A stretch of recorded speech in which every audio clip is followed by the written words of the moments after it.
நண்பர்களே, எந்த ஒரு முதலாளியும் தனது உறுப்பினர்களின் KYC சேர்க்க, அதை மாற்ற, டிரான்ஸ்பர் கிளைம் அனுப்ப, ஓனர்ஷிப் ரிட்டர்ன் தாக்கல் செய்ய, அதாவது படிவம் 5A தாக்கல் செய்ய, நிறுவனத்தின் அடிப்படை விவரங்கள் முதலியவற்றில் மாற்றங்களை செய்ய DSC அதாவது டிஜிட்டல் கையொப்பம் தேவை. 2015 டிசம்பரில் ஒவ்வொரு முதலாளிக்கும் DSC கட்டாயமாக்கப்பட்டுள்ளது. அதன்படி முதலாளியின் அங்கீகரிக்கப்பட்ட கையொப்பங்கள் அனைத்தையும் டிஜிட்டல் கையொப்பமாக செய்த பிறகு ஒப்புதலுக்காக EPFO போர்ட்டலில் பதிவேற்றம் செய்ய வேண்டும். DSC தரம் 2 அல்லது அதற்கு மேல் இருக்க வேண்டும். EPFO அக்டோபர் 10, 2024 தேதியிட்டு அதன் சுற்றறிக்கையில் இது தொடர்பான விரிவான வழிகாட்டுதல்களை வெளியிட்டுள்ளது.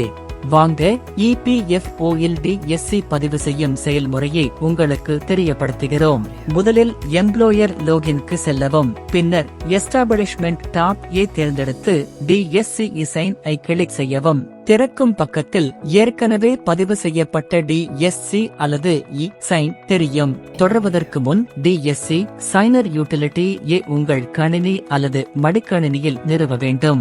இதைச் செய்ய திரையின் மேல் வலது பக்கத்தில் உள்ள சிவப்பு நிற இணைப்பை கிளிக் செய்யவும். இந்த உதவி இணைப்பில் நீங்கள் ஒரு PDF கோப்பை பெறுவீர்கள். இதை படித்தால் கூட முழு செயல்முறையையும் நீங்கள் புரிந்து கொள்ளலாம். பிரச்சனைகளுக்கான தீர்வுகளும் இதில் கொடுக்கப்பட்டுள்ளன. DSC சைனர் யூட்டிலிட்டி நிறுவிய பின் அதே பக்கத்திற்கு செல்லவும். DSC பதிவு செய்யப்பட வேண்டிய அதிகாரியின் பெயர், பதவி மற்றும் மொபைல் எண்ணை நிரப்பவும். இந்த செயலை செய்யும் கணினி அல்லது மடிக்கணினியில் DSC டோக்கனை இணைக்கவும். அனைத்து விவரங்களையும் பூர்த்தி செய்த பிறகு ரெஜிஸ்டர் DSC பொத்தானை கிளிக் செய்யவும். ஒரு PDF உருவாக்கப்படும். அதை நிறுவனத்தின் லெட்டர் ஹெட்டில் அச்சிடவும். அதில் அங்கீகரிக்கப்பட்ட கையொப்பமிட்டவரின் மொபைல் எண்ணை எழுதி 3 மாதிரி கையொப்பங்களை பெறவும்.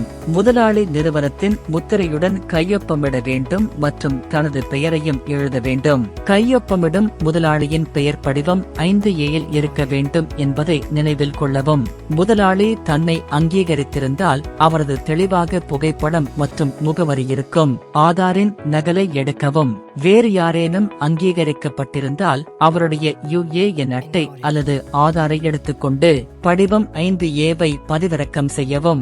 இந்த 3ஐயும் PDF ஆக உருவாக்கி பதிவேற்ற பொத்தானை பயன்படுத்தி பதிவேற்றவும். சமர்ப்பித்த பிறகு அது EPFO இன் சம்பந்தப்பட்ட அலுவலகத்தில் உள்ள அங்கீகரிக்கப்பட்ட அதிகாரியால் அங்கீகரிக்கப்படும்.